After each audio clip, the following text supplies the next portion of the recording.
Hey, I'm Savannah Brown.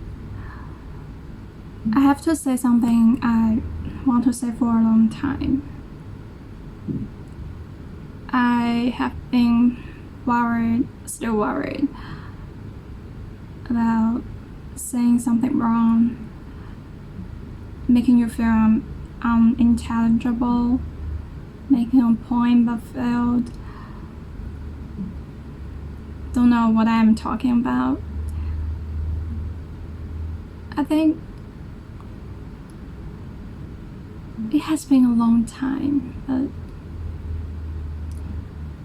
I don't feel I have anything worthwhile to share with you now.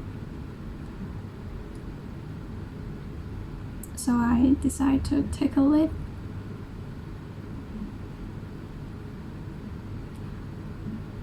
Hope to see you guys soon, if I still would like to come back to the platform. So I was getting really self-conscious about just everything in general. I was just getting self-conscious. Maybe less. Hello, this is Gloria. I just did a role play and I was playing Savannah Brown, a very popular poet and novelist on YouTube with 505,000 subscribers. And What I just said is basically what Savannah Brown had said in 2018 before she took a leave from the YouTube platform. At that time, she felt she could not stand the stress anymore. And failing or just being unintelligible or just sounding like I don't know what I'm talking about. Because I think part of the crisis I was having was that I felt like I really didn't and don't have anything worthwhile to say on this platform.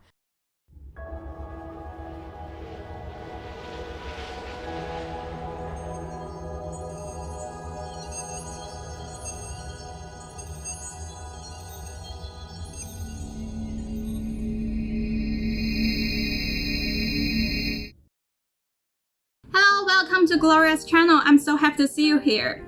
Throughout this semester, it seems like we have investigated a lot about the positive aspects of the relationship between subscribers and YouTubers, including some very key terms like participatory culture and bottom-up structure, and these are all very beneficial for YouTube platform.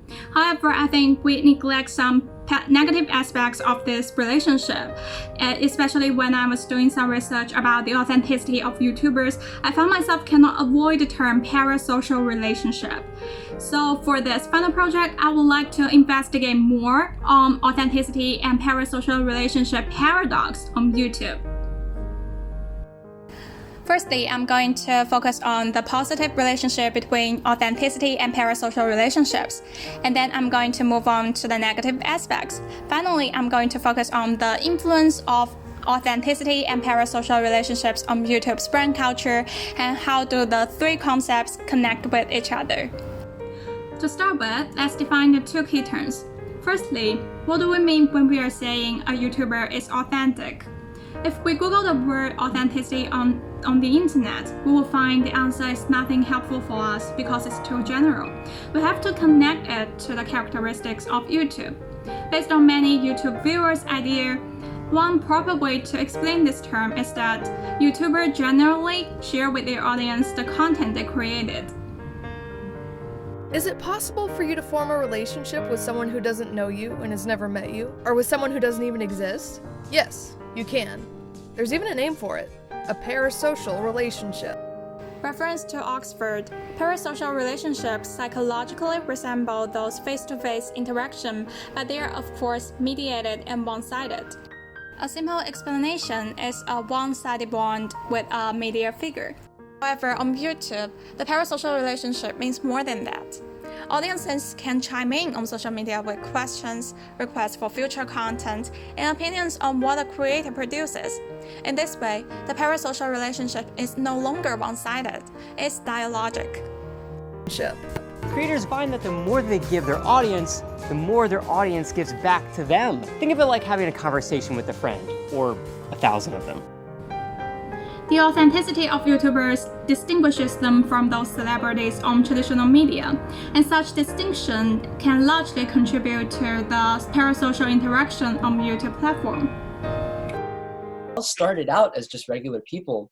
So are these celebrities? Are they kind of like my friends almost online? That's kind of an interesting thing to talk about. I think on one hand, they are kind of like celebrities because we look up to them. But on the other hand, they're a lot more relatable than other celebrities like TV stars or actors and stuff like that. So I think they're right in between. They're like a perfect level of still being a celebrity, but also being very relatable to us normal people. Makes those YouTubers different from celebrities? It's because they don't answer to anyone. There's no middleman. There isn't some YouTube agent that's like, oh, you can't post that video, you can't post this video. Usually for like YouTubers, not besides like these new production medias that have joined, like Jubilee, usually YouTubers can just say whatever they want and then there's no middleman.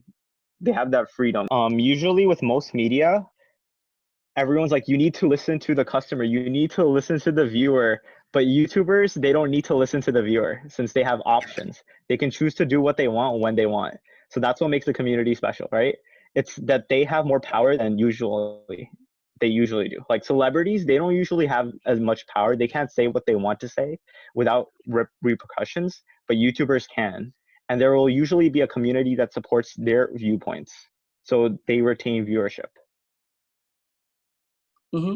So once a week, he does live streams on YouTube. He's been doing this for years and years. It's called The WAN Show, where he does live streams. It's like about an hour to an hour and a half. And he'll talk about, tech news topics that he's come across throughout the week. He usually has another co-host, one of his teammates with him. But then also he'll interact with the viewers. He also replies to a lot of comments. So if people ask him questions, he'll try to reply. He does giveaways sometimes where he'll give away a lot of tech stuff for free to viewers. And then overall, I think the biggest way he interacts with fans is making videos that fans want. So a lot of YouTubers will make videos that they want to make, but Linus really tries to make videos that his fans really want. So then that's why he has so many sub-channels now, where some people are like, yeah, your videos are great, but I want to see more of you and your team. We're like, okay, we'll come to channel Super Fun. You'll see a lot of this content. So he really bases his whole operation off of what the viewers want. So that's how he's been able to accumulate so many viewers, because he's honest, he's a good person, he makes good content, and he makes what his viewers want to see, his demographic wants to see. So he's like a really, really effective YouTuber in that case. So in his live streams, Stravinsky is always trying to, talk a lot with the fans. He's trying to, sort of have a one-on-one personal chat with whoever is on the other screen. He split screens his live streams, and then in the other half of the screen, there will be somebody, a lucky subscriber, and he will personally talk to them, answer questions they have. He will try to, give them, maybe a lot of good details. He will answer any questions he has, and he will try to just, make the conversation super personal and then really, really detailed, so that the subscriber can really, again, feel interactive and also feels like super engaged with Stravinsky at the same time. Different from the traditional parasocial interactions that only have the audience singly reach out to the celebrities, the parasocial relationship on YouTube has both the subscribers and YouTubers interact with each other, and both of them take the initiative to communicate. In this way, the relationship between YouTubers and subscribers have become closer. According to my interviewees' parasocial interactions with their favorite YouTubers, we can see that the parasocial relationship can help YouTubers and subscribers form a relatively more infinite relationship with each other. And in this way, YouTubers can have more chance to show their authenticity to the public. The dialogic relationship of parasocial interaction also gives a dialogic feature to the authenticity on YouTube. In this case, parasocial relationship and authenticity have positive correlation with each other. The stress and expectations of being someone online. Love you! First off, love you too. YouTube really inspired me, and it gave me an outlet to create. So I guess it did change me, but it changed me for the better. I'm much more inspired. I look forward every day looking at all your comments and reading them. But most importantly, I have a place where I can spread my message and my vision. And if one person is watching or listening, that's all that matters. Now let's move on to the second point. Sometimes the parasocial relationship will have some negative impacts on YouTubers' authenticity. One explicit example is Sarah Brown, the YouTuber I mentioned at the beginning of this video. So At that time, she had kept answering her audience questions and catering to their preferences, but she lost herself. And I was worried and still worry about sounding stupid or about saying something wrong or trying to make a point and failing or just being unintelligible or just sounding like I don't know what I'm talking about. Because I think part of the crisis I was having was that I felt like I really didn't and don't have anything worthwhile to say on this platform. Another example is from a very young YouTuber called Johnny Gilbert. His anxiety can represent most YouTubers' mental state when in parasocial relationship. So today I thought we could talk about anxiety because that's something that I know you deal with, something that I deal with, and I think it's something that a lot of YouTubers deal with. And it's something that they don't get to really talk about to their audience that much because they feel like they need to be really positive image for their fan base and they don't want to bring them down, you know what I mean? Yeah, I know like a lot of people like have said that happiness is like more so what people want to see and click on. So a lot of people try to... You put on kind of a face no matter what. Totally. If you're making videos, like whenever I go sit down to do a video, I know I talk differently. My mannerisms are different and there's nothing I can do to stop it. Like it's so weird, it just happens. It's just a different world because you're needing to entertain, but you also are trying to be yourself, so it's a weird mix. And it's not, you're not really being yourself because you have to be a different you a little bit. Okay. But you're still you. You're still you, but you're not you. It all comes back to creators trying to find a way to entertain their audiences while ensuring they are creating the type of content that they enjoy making. Finding a balance between staying true to themselves and performing for an audience is a major contributing factor to many creators' anxiety. After talking about the paradox between authenticity and parasocial interaction, let's now move on to the last topic and think about how they contribute to the brand building culture on YouTube. Many people may think authenticity and commercialization are also a paradox. Well, Professor Ben Weiser effectively refutes the binary logic that equates commercialization with inauthenticity. On the two academic journals Being Really Real on YouTube and You Really Are a Great Big Sister, the scholars show an agreement on the relationship between parasocial interaction, authenticity, and brand culture on YouTube. The logics of their claims can be simply summarized as follows. On the one hand, when YouTubers promote some brands in their videos, due to their authenticity, many YouTube viewers will choose to trust their credibility as well as the quality of their products. On the other hand, many people would choose to do some parasocial interactions in a common area. And when a YouTube user see most of the comments are positive, they are more likely to purchase the products. Sure, that's a really good question. And that's something that a lot of people have to think about. So I think for this, it solely 100% depends on whether you trust the content creator enough. So if it's a new content creator, maybe you'll say, okay, maybe they're not biased, but maybe they are.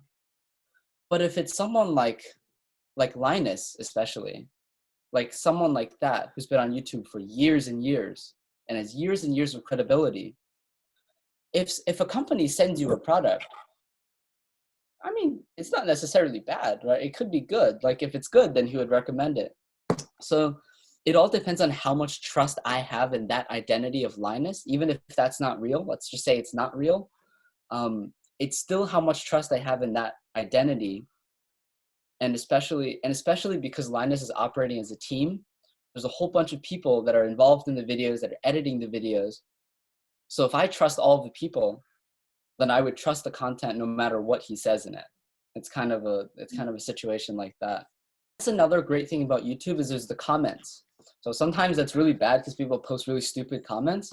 But other times, if let's say Linus makes a review and everybody in the comment agrees with his position, then it's probably fairly credible because these are all just random people like me.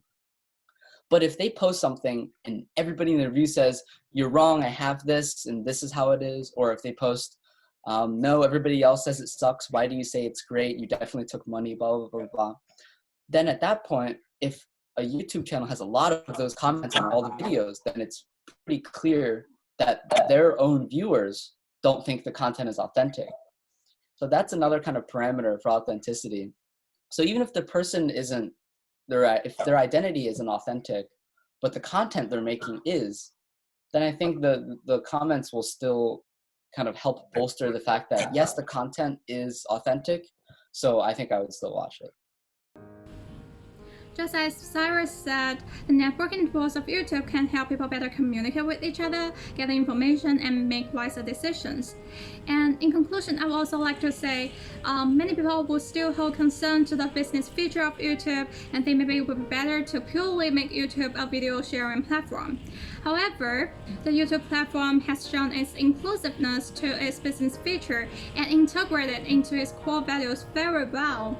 Although the three parts, parasocial interactions, authenticity, and business feature, have some tensions with each other, and the paradox between parasocial interaction and authenticity cannot be fixed.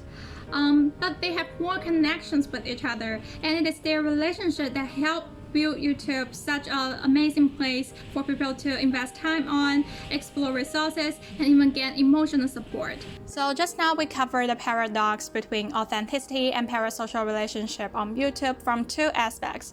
The first is parasocial relationships can help promote YouTubers' authenticity, and the second is parasocial relationship will undermine YouTubers' authenticity. And after that, we move on to discuss their influence on YouTube's brand culture and illustrate the connections between the three concepts. According to my investigation into this final project, I would like to say it is the integration of the three concepts that make YouTube so special, because you cannot find a second platform that incorporates authenticity, parasocial interactions, and brand culture that well. In the end, I would like to thank my learning team for their support, because at first I only chose authenticity as my theme, and I found it hard to carry on a research because it is too abstract and it needs to be based on something. So I put forward my concern to my learning team, and they gave me some advice like, maybe you can start cooperate some other concepts into your final project. And I did. So I really learned a lot from this investigation. Without their support, without their suggestion, maybe I could not find such an interesting topic.